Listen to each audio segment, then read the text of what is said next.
Welcome to the Monkey Bar Gym podcast. I'm Jessica Hines. And I'm Jonny Hines. And this is our first video podcast. Exciting. This is a very big deal for us. Jesse's been busting her ass setting all this up. The funny thing is, it's not going to be edited. So be patient. This is a practice of patience for you guys. We're just putting it up there. Pretty raw, but that's how we work it. That's how we roll. This is how we roll. If you've ever been to one of our seminars or certified natural training courses, a lot of how we teach is intuitive, and a lot of intuitive teaching is just in the moment. And we listen to our bodies and our minds and our spirits. And this actually leads into our conversation today.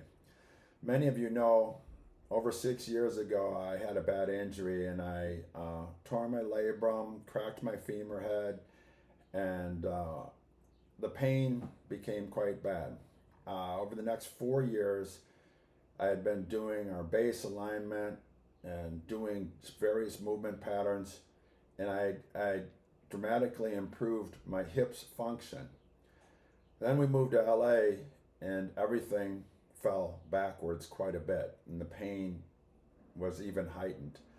And so just recently we made a decision, Jesse and I made a decision that I needed to do something about my hip, and that means I have to get a hip surgery.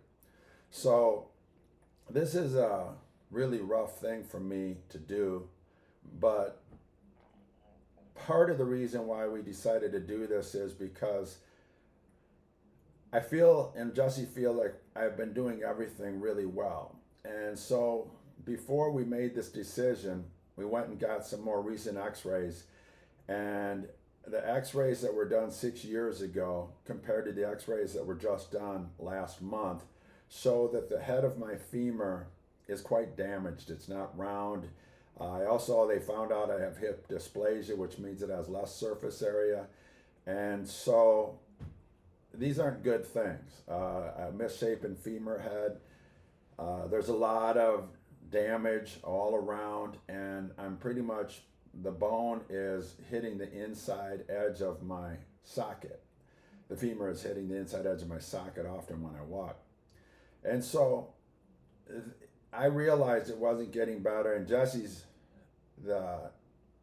she gets the effect of it when it's not feeling good, and our little babies get the effect of it, because it's very difficult sometimes to be in a great mood when you're wincing every step you take.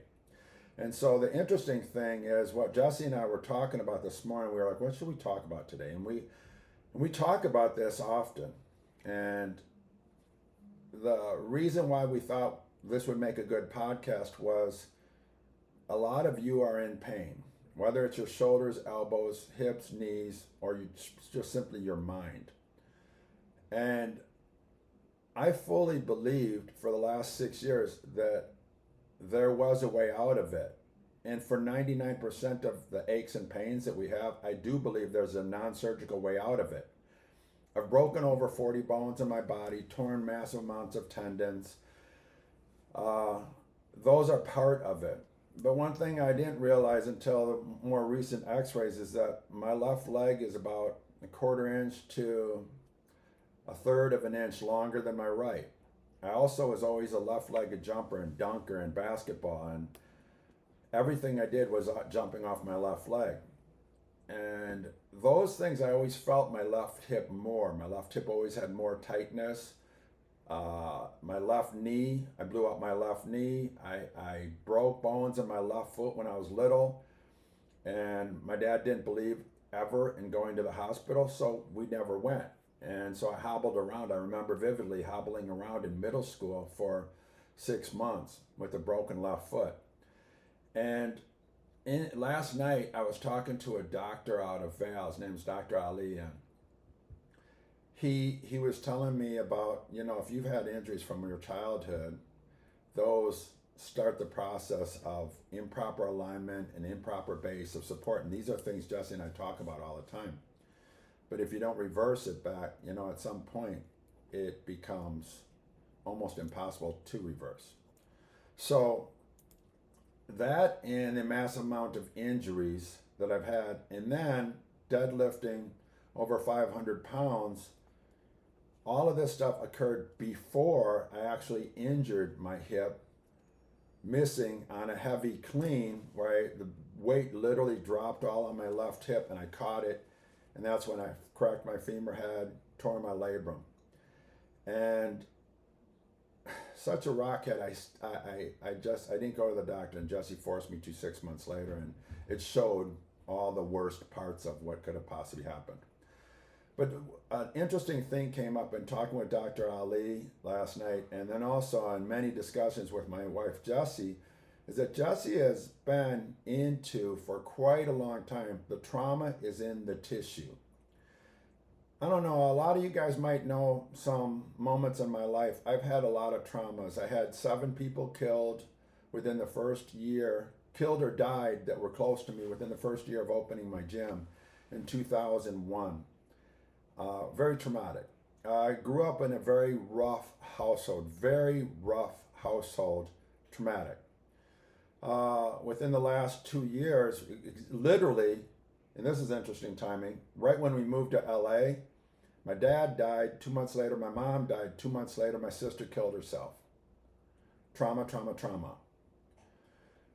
All of these things, we often dismiss them and push them aside and don't think, oh, it's nothing. Breaking my foot, nothing. Blowing out my knee, nothing. People getting killed, violently killed. Most of my friends were killed by guns. Traumatic. My parents dying, my sister killing herself. Trauma, trauma, trauma, trauma. Mine sits in my hip. A lot of this trauma sits in my hip. When I saw the x-rays and it was obvious, my left hip was jammed up into the socket way more. I saw that they're uneven in length. The bones are uneven in length. And then Jesse and I talked about these traumas outside of my body.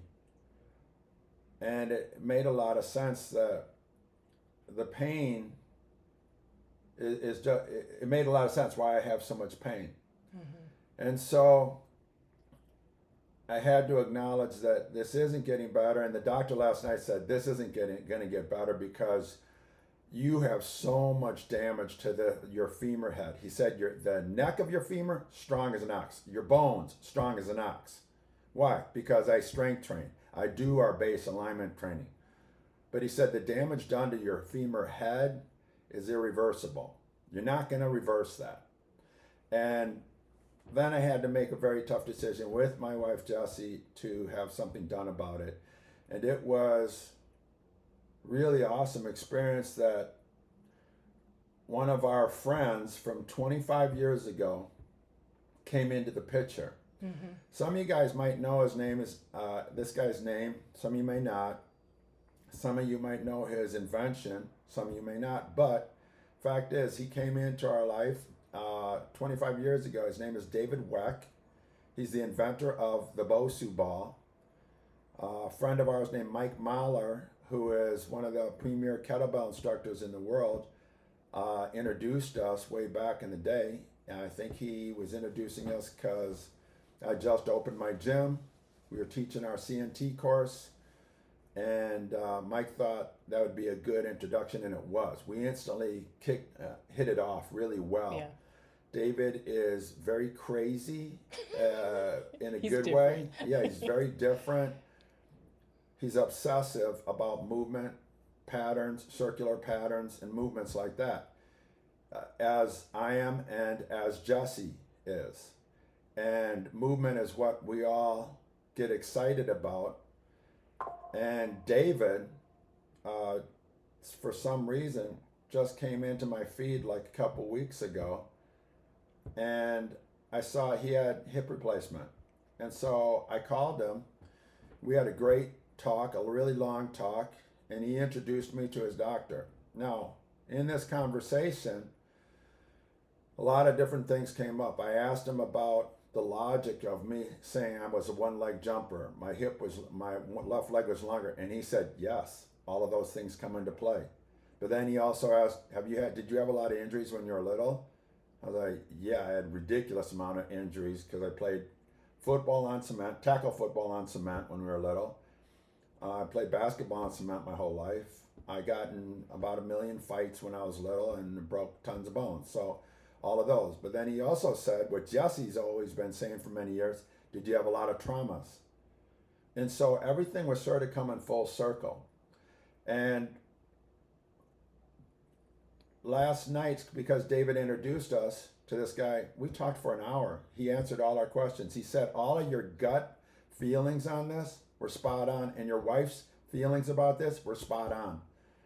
And so he explained it to me how they're doing these now, and it made a lot of sense for us to reverse it so I can get back to being the athlete that I know I am.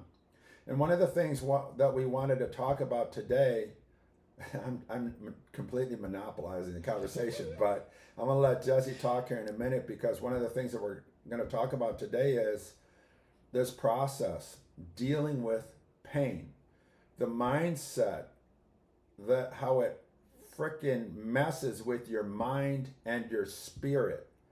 Because one of the things I've been saying since day one of the Monkey Bar Gym is when you lose range of motion of your body, you lose range of motion of your mind and your spirit. They are all intertwined, interconnected, and they all feed off each other.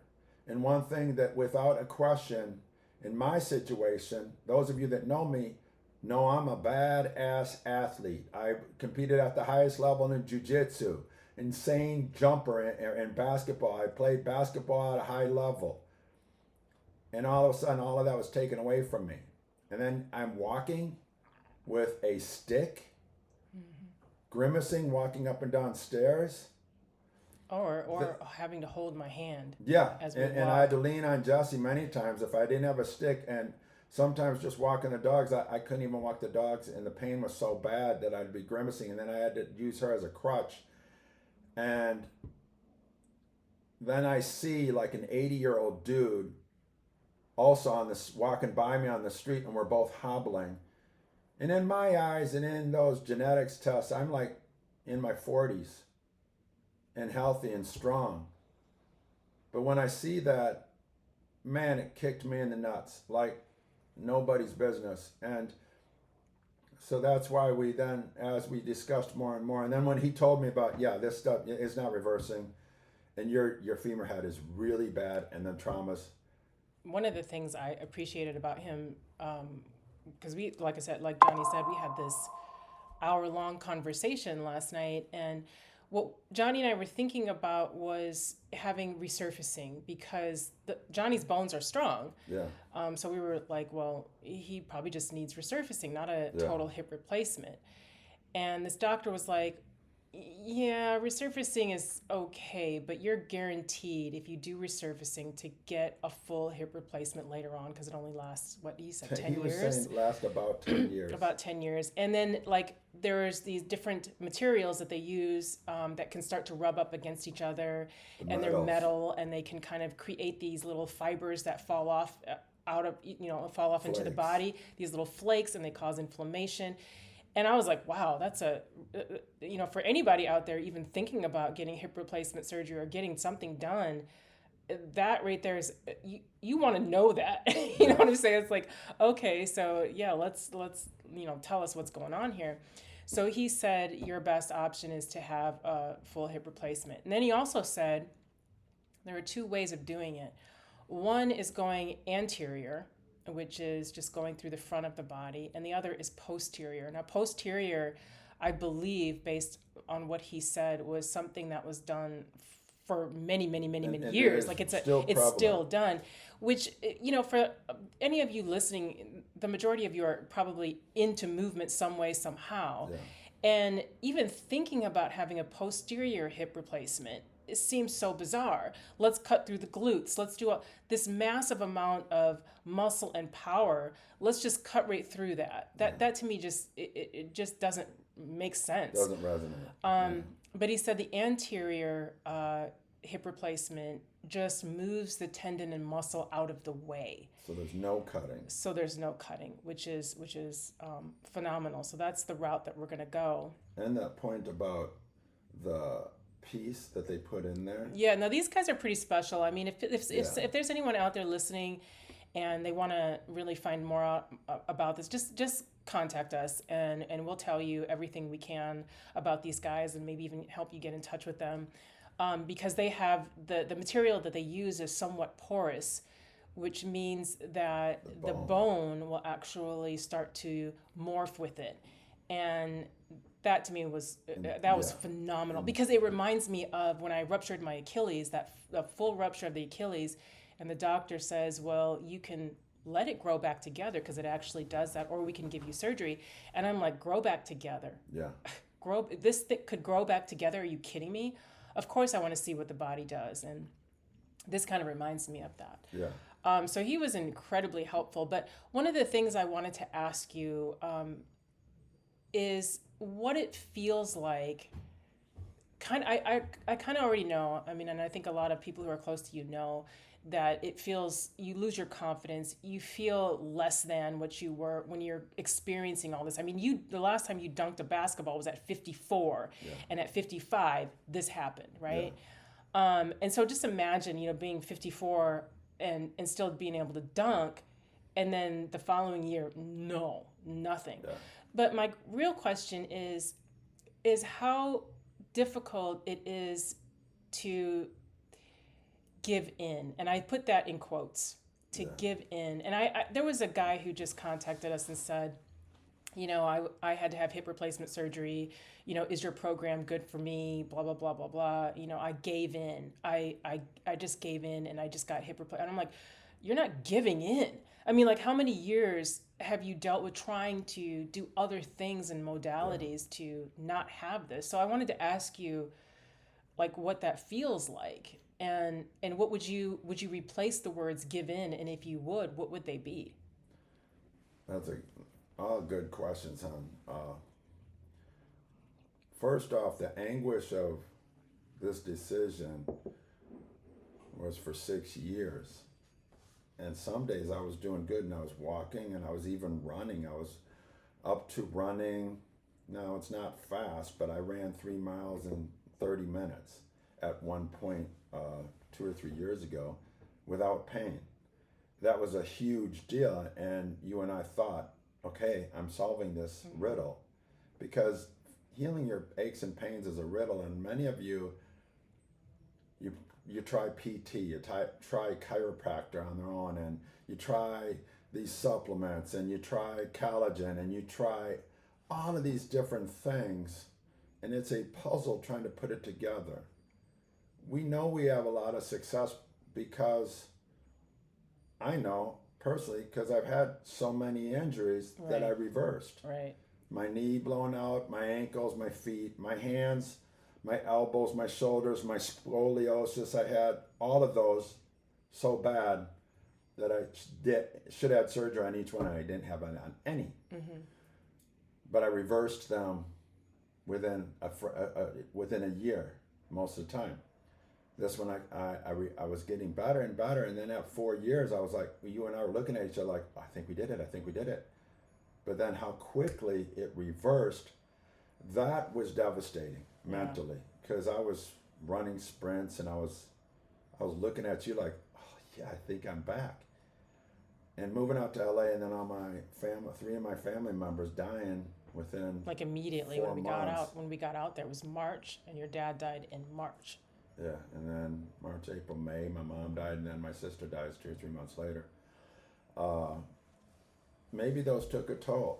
The thing is, we don't know what takes its toll. Maybe it was just the ticking bomb of my femur head that at some point it was going to be in such an uncomfortable position. I don't know, but getting back to your question,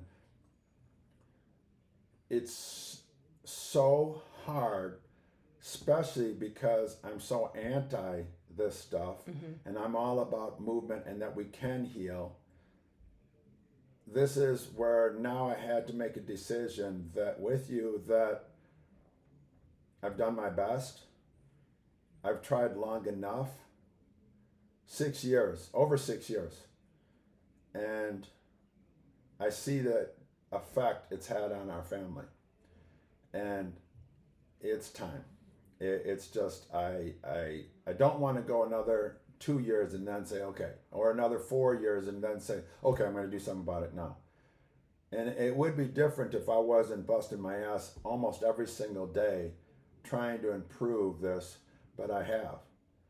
And the interesting thing though in the process, so on one side it's devastating to have a career of athleticism and a forced retirement basically, and not just a retirement of you're not going to play that sport anymore, but not only are you not going to do running and jumping and jiu-jitsu and stuff like that anymore, but you're barely going to be able to walk. Mm-hmm. And so now the mindset is you go from age feeling like 40 to 70 or 80, and that just messes with your head so bad. And so that was one of the most devastating things. But in that process, and one of the things that I've always tried to exude to other people is strength of mind and body. And so despite the fact that, I could not do a lot of movements like I used to with my legs, could I still do with them with my upper body? Yes. I match almost 100% of my upper body movements that I could do when I was 25 to 35 to 45. Strength-wise, all on point. Mm-hmm. So I've been focusing on that. But what I learned through this process was patience, really listening to your body. So for those of you that are in a lot of pain, everything has to get slowed down and everything has to be, you have to pay more attention to the subtle hints that your body's giving you. As I was returning and starting to get better, some days I would feel really good. Some days I would reverse the pain I went for it too much. And so one of the great things that we got out of this is it just reinforced the process of get really strong at your isometric holds first, then start small movement patterns, and then start mid-range, and then you can go back to full range. And so Jesse and I strongly believe in this because it has worked with all the other parts of my body. But on my hip, I was too aggressive many times, and I would go from feeling good to feeling terrible. Because what would I do? I mean, one day I'm doing isometric squats, and then a week later, I'm going for squats with 225. That was just a couple months ago. Right. And then I couldn't walk good for 2 weeks. Right. So that was a big time lesson. Oh, what were you gonna say? Something? No, I wasn't. I was just still kind of wondering about so there's a couple things. So now that you've made the decision to have it, I don't know if you feel like you've given up or not, but I want to ask you this. If it was 3 years like into it or 2 years into it and you decided to have surgery, would you have felt like you had given up? Yeah. Yeah. And it's such a bizarre, like, what's the timing? What is the timing? You know what I'm saying? Like, when it's bad, it's bad. But I think what the thing is like it has to outweigh, it has to outweigh the pain, seeing what it is in the future.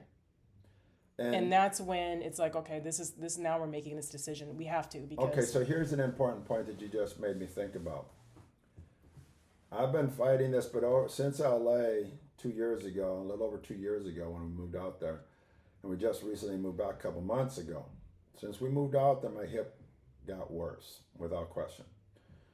Whatever it's from. Mm-hmm.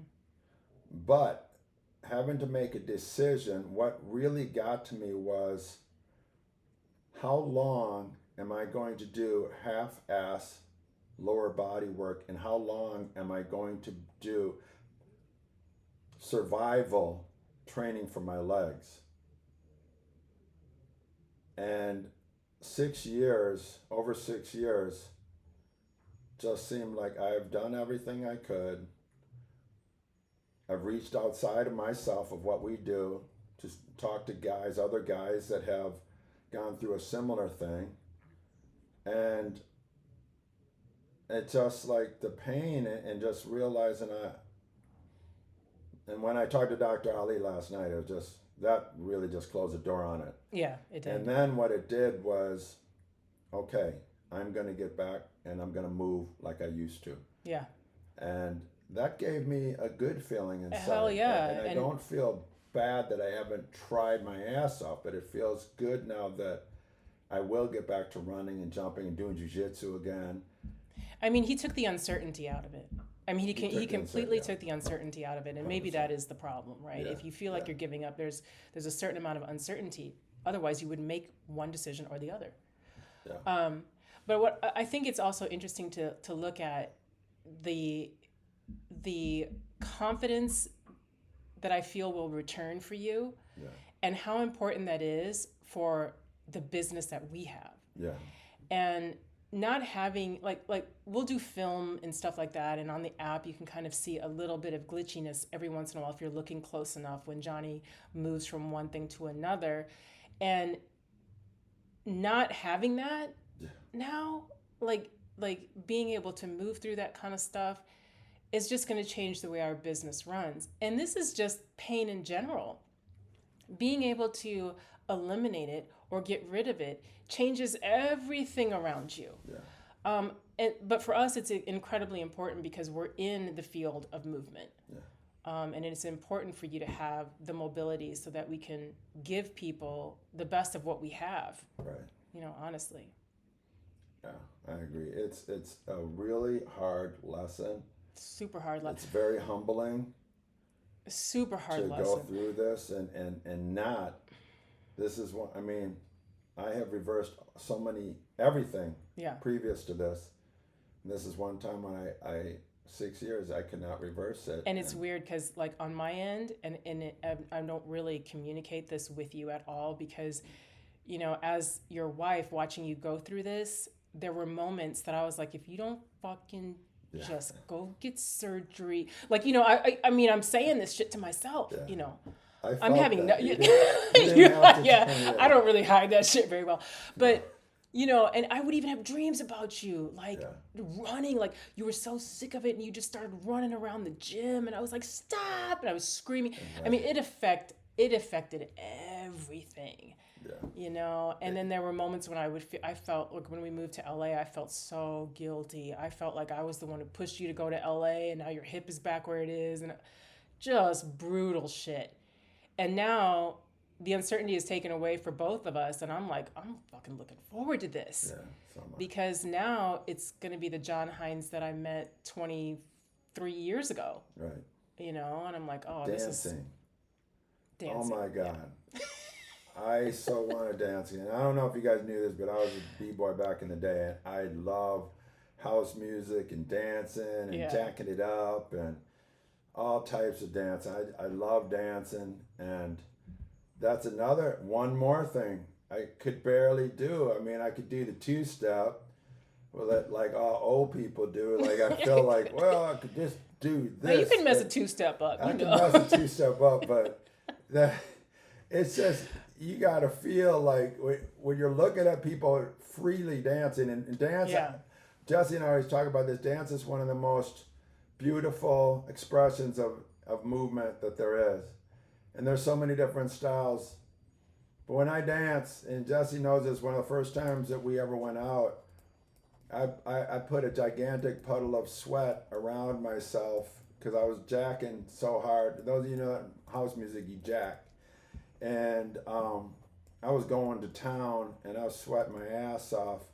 And she was looking at me like, what did I get myself into here with this guy? He loves dancing, but it is one of the greatest joys that you can have in life. It's when you're dancing or jacking or whatever style it is, it's similar to doing some great expression of movement or whatever, something that you do really well. Like if you're a fighter, it's knocking somebody out. If you're a baseball player, hitting a ball out of the park.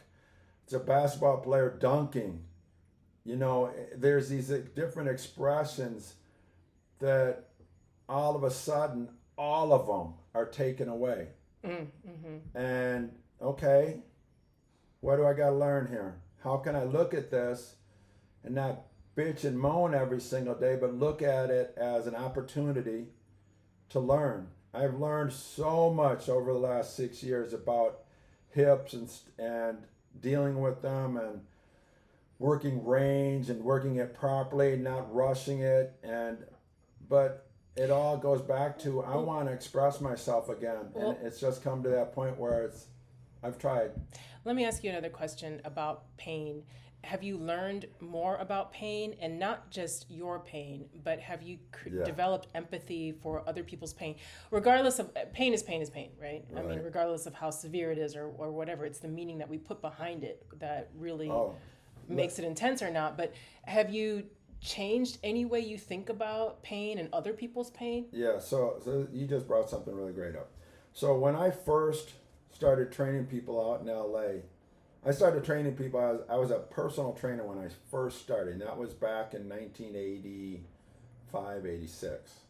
Holy crap, that was a long time ago. So that's when I first started as a personal trainer.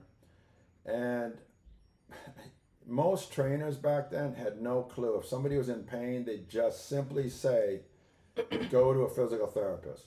If your client was fat back in the day, nobody would talk about nutrition. They'd say, go to a nutritionalist. It was just how you trained it and how you dealt with it back then at the early stages of fitness. You would send them here, send them there. Oh, what I do with them is I work them out and get them strong. And that was the baseline goal for a personal trainer. Then I transitioned to being a strength coach. It was different. Now it was about performance. I integrated my jumping and speed training, etc., like that. Still did not know much about aches and pains until I blew my left knee out. Then I started to learn about them, and then I was fortunately, because I did that injury, I met Roger Isons. He changed my life. Without him, there's no monkey bar gym. Right. Because I integrated his Isons yoga with my body weight training. It worked. And so I learned another step. I evolved a little bit more there. Still, when people would come to me though over the years, and they would be like, "Yeah, I got arthritis," and I'd be like, "Okay, well, do the yoga." I literally just say that oftentimes. Don't do anything dynamic, and I would keep it really simplistic. But I had no connection to it. Their pain. Right. I had a jiu-jitsu student who had bone spurs in his shoulder. I had no connection to the pain. I had people that hip issues. Lots of jiu-jitsu guys get hip issues, knee issues, back issues. I had back issues and elbow and stuff like that, pains, but I reversed them by doing our Isons yoga, which we now call base. That cured everything if you really focus on doing the positions right. So I reversed all mine, so I would just send them that way. But when some members would have like bone on bone, that was difficult for me to coach them on doing it, because they would keep coming to class and I would keep saying that. But here's something interesting that happened off of this recent experience of mine. When I saw the x-rays, I saw there was a massive misalignment. My left hip was a half-inch higher almost than my right, and it was jammed up in the socket considerably higher than my right hip. Yeah. And because of that, and the hip dysplasia, and the damage I've done to my left leg multiple times, there was a lot of scarification on the femur head, and it wasn't round anymore. It was misshapen. These are all misalignments. Misalignments cause arthritis. Now, genetics can cause arthritis, poor diet can cause arthritis, but misalignments cause arthritis. If you don't have the genetics for it, if you eat a healthy diet and you get arthritis, it's from misalignment, I feel. Mm-hmm. And so when I brought this up to Dr. Ali last night, he agreed. And so nowadays when I look at it, when somebody's talking about arthritis and stuff, you can do things. I had arthritic hands 20 years ago, and when I really got into the importance of yoga for my hands and my wrist, the pain went away within a month. And it's all about moving back towards proper alignment. And in most cases in Western society, we lack range of motion and baseline movement patterns. We can't squat deep enough, so I want to talk about this with you, hon, about squatting and how in America we don't squat as we're aging and growing up as a way to have a conversation. We don't sit in a squat or sit cross-legged. We sit in chairs, and then we wear heel lifting shoes.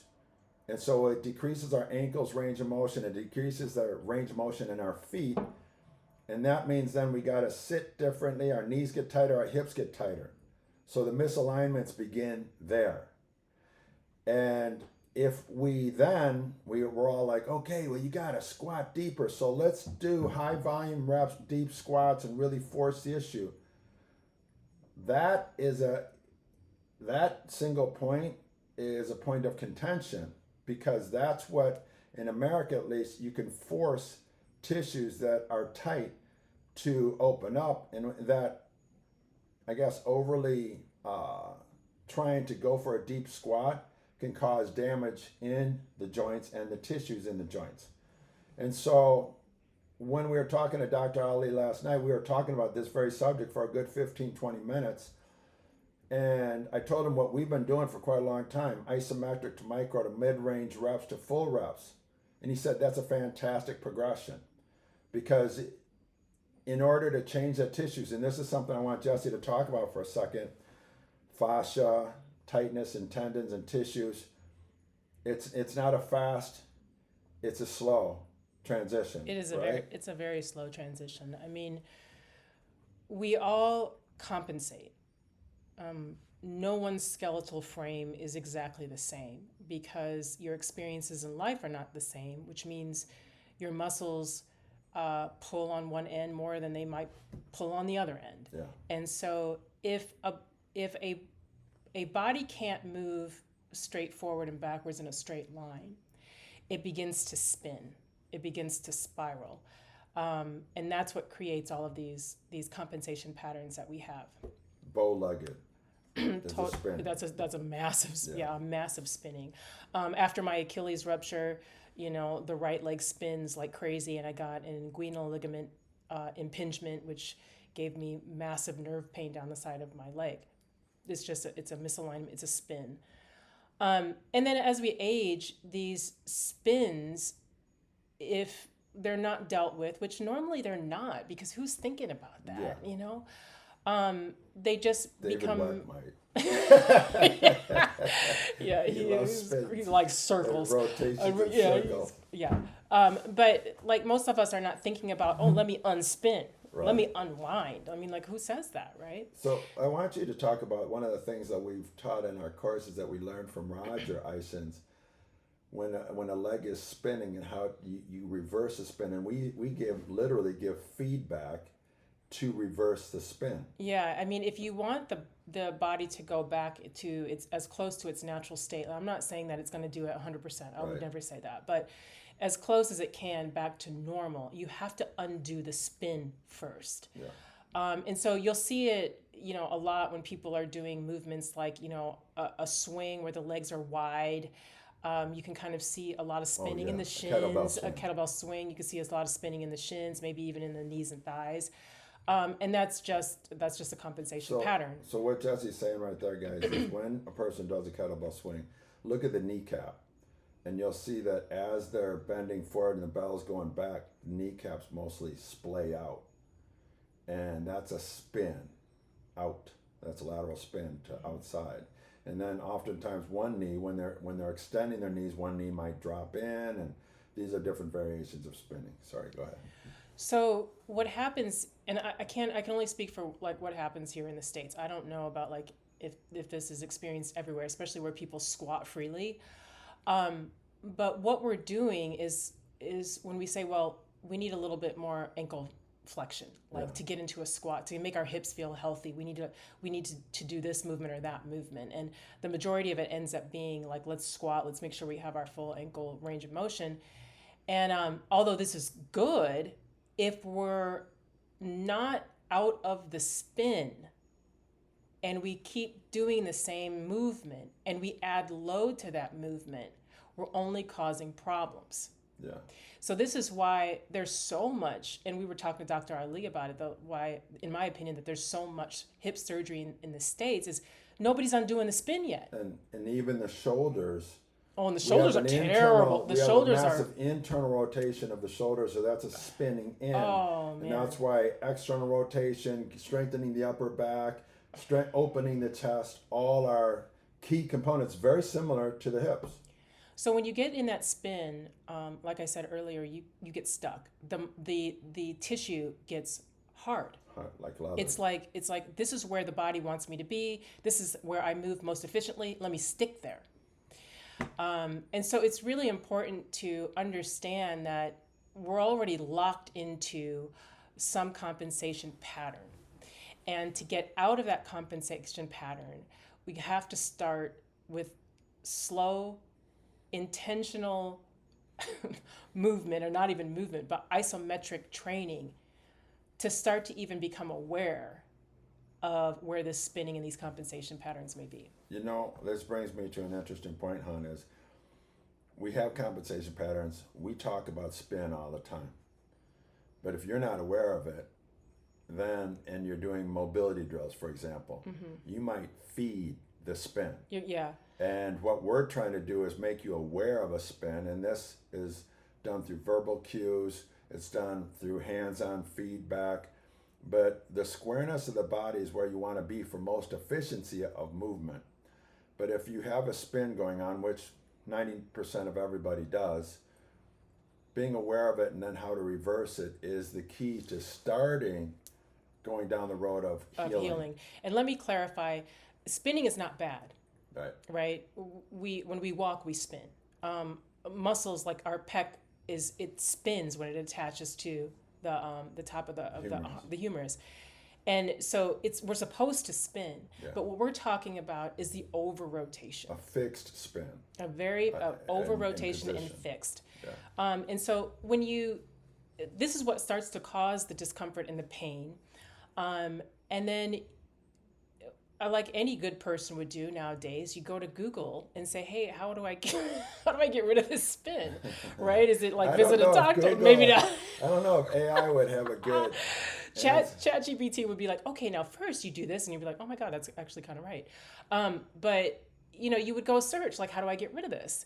And a lot of the times, you'll get pulled into something that looks really cool, or like, you should be able to do this. Like really awesome mobility drills that people are doing that are just like outrageous. And you're like, man, their body's doing it. And it shows evidence that it can be done. So my body should be able to do that. But this is such a problem because, maybe your body eventually can do it, but it has to start at this point first. The adaptation phase is longer than you think to reverse Oh it. my God, it's long. And so what happens is you jump into this uninformed optimism when you see something like that, and you decide, I'm going to go do this whole mobility thing, and then all of a sudden you're in more pain than you were before. So, we have this, like you've always said, you want to change the way the world looks at health and fitness and the fitness industry. You want to change the way that they look at this. And it is really what we're trying to do is say, hey, look, we've got a 5-step process. It's isometric holds, micro reps after that, mid-range after that, full range, and then recoil. And Dr. Ali was talking about that last night, about how quickly your body the tissues will be able to start to recoil, as opposed to, maybe having hip resurfacing or something like that. Yeah. And recoil is just how quickly can your tissue snap back. Yeah, and we've mentioned this very point on previous podcast about the blue zone people, that older Japanese guy in Okinawa talking about you have to be able to have speed. Do stuff like this. You have to have speed. Not going off on a deep end, but when I think about what recoil is to our relationship to earth, and then to our relationship to consciousness, to me, you can't lose that. No. It's your buoyancy, it's your ability to lift. It's everything. It's just the full spectrum of movement. Sometimes we're still, sometimes we want to be fully dynamic. Right. And everything in between. And that everything to in me between, is the longevity of life. Yeah. And the more this gets closed. Yeah. And we're like, well, I can't do this, can't do that. Yeah. Your mind and your body, just what we started this podcast off. Yeah. The mind and body follow, and you start to think, can't do that, and you age. Exactly. And it's just this constant like spinning position where in order for us to recoil properly, we have to completely undo the excessive spin to be able to absorb. And I mean, and I'm just like absorb the ground, absorb what we're hearing, absorb what we're seeing. Like it's like that to me. I want to reiterate or just talk more on a point that you're making. There's two types of spinning. There's a natural occurring spin when we walk, when we run. The body moves left, right just a little bit. The body rotates as we walk and as we run. When we're jumping rope, when we're doing, movement patterns and Tai Chi and stuff, there's a natural flow and rhythmic rotation and spinning of the body. What we're talking about, spinning of the shins, spinning of the arms, spinning of the legs. So the legs might spin, so the knees sort of bow out. That's a spinning. And you see people sometimes and they can't straighten their arms and their thumbs turn back in towards their body. Like we have a friend, his arms were damn near fixed at like a 30-degree bend or something. And that's because he was so internally rotated. And because of that, his spinning, it then limits so many other movement patterns he's doing. So this is a totally different type of spinning. So if you're a trainer, strength coach, yogi, Pilates instructor, what we're talking about is something that would massively benefit you in learning how to heal aches and pains, because the spinning a little bit is okay, a lot of it, that's what starts to cause the aches and pains and the tightness in the body in those positions. Absolutely. And there's other pieces to it too. Like anyone can actually see, I'm going to go back a little bit to, how tight things can actually become. We all have these areas of the body that can create an armoring, that have an armoring process that happens. And I'll just keep it focused on the hips. Everybody has, when they look at themselves, peaks and valleys in the body. So a peak would be an area that sticks out. A valley would be more of an area that's close to the bone or seems close to, like very stuck to the body. And when you're thinking about, I'll take this for example. Remember the whole muffin top thing? The belly's splaying out, the lower back collapsing. The belly is splaying out. The lower back the skin is tight to the body. Yeah. Right around the hips, it's very tight to the body. Those are armoring areas. Now the armor is a form of protection, not just physically, but emotionally. And this is where like Jonny was talking about earlier, with the traumas, that area in particular, which is a very vulnerable area for all of us. If there's any sort of trauma with trust or anything that has happened that is brutal, it's going to hold there, and that area is going to become tight. And so the more tight and more rigid that is, and I have found myself getting that tightness, but I've had issues in my life, that maybe I haven't really dealt with very well. I can feel it doing its thing. It's doing what it's supposed to do. It's meant to protect. It's meant to not expose you. It's meant to keep you safe. Yeah. But in the long run, it actually stops you from experiencing things. But we all have these areas in our bodies where there's an armoring, and it starts from the eyes and goes in different areas all the way down to that pelvic region. And it's important to be able to keep that tissue as soft as possible. It's important to be able to get into positions where you can first undo serious spin and start moving into micro reps in different angles and different directions, then mid-range and then full range, and then keep that running, keep that, the sprinting. That's why I really, really actually love that people get into pickleball of this lateral movement, but there's a lot of injury in it. There's a lot of, knee There's problems. a lot of injury. It's like, what is that? Well, it's an excessive spin that the body's it's not able to recoil. Yeah. And this is why this kind of stuff happens. But it's such an interesting topic that we're talking about. And I am really happy that you were vulnerable enough to tell the world and our listeners, what you've decided to do, because as a movement therapist and as a movement guy, this is not an easy thing to say. If you're just a person who is not involved in this world, and you have to have hip replacement surgery, people are like, oh, okay.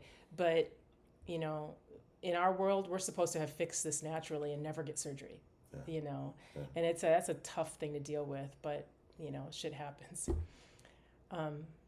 I think that's it. I think that's it. Yeah. So, our very first film, and like I said, Jonny's halfway out of the picture. Camera keeps moving over towards Jesse. I don't know why. That's It's okay. not, Anyway. We'll get better at this. Yeah, exactly. We hope you guys enjoyed this, and hopefully it resonated with some of you out there of the things that you're dealing with in life. And as always, we are here to help. We just want to make the world a better place. Collective power is something we believe in. Yeah. It's something we've preached since day one in Monkey Bar Gym. Collective power is using our body, using our mind, using our spirit together for ourselves, for each other, and for the planet. And it's something we really believe in. So if we can help you, we want to do that if in any way. And what we are producing and putting out there on our membership and app is all about simplistic ways to help people get out of pain and move better. And if that can resonate with you, we appreciate your support big time. Yeah, that's it. Thank you so much, guys. We'll see you next time. All right, bye-bye.